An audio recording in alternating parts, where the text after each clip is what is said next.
Իրականում չգիտես, մեր ընդդիմության ամենամեծ խնդիրներից մեկը որն է հիմա, այն որ իմ խորին համոզմամբ, որ այլընտրանք չի առաջադրվում հանրությանը։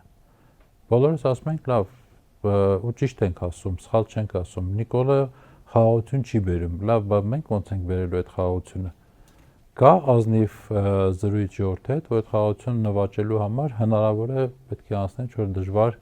քայլերի փուլով։ Կամ ում դեմ ենք կռվելու, որպեսզի իրական խաղաղություն ունենանք։ Ձեր ասած այդ միջազգային կորպորացիաների,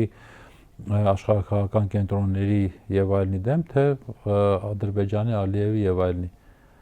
Հասկանում եք, երբ որ դու այս հարցերի պատասխանները չես դնում, նույնիսկ կարող է հաղթել, չիմանաս որ հաղթել ես արդեն, որովհետեւ այդ նպատակադրումները հստակ չեն։ Եվ այս իմաստով ես իհարկե հասկանում եմ, որ Հայաստանը տարածաշրջանը ընդհանրապես շատ կարևոր է աշխարհաքաղաքական կենտրոնների համար, բայց ոչ միայն նրանց համար, ովքեր Հայաստանի դեմ են պայքարում, կարևոր է նաև այն ուժերի համար, ովքեր ուզում են, որ Հայաստանը այստեղ ուժեղ պետություն լինի եւ առնվազն թուրքական ագրեսիվ էքսպանսիոնիստական քաղաքականության համար զսպող կամ հավասարակշիռ չասեմ, բայց զսպող ուժ լինի։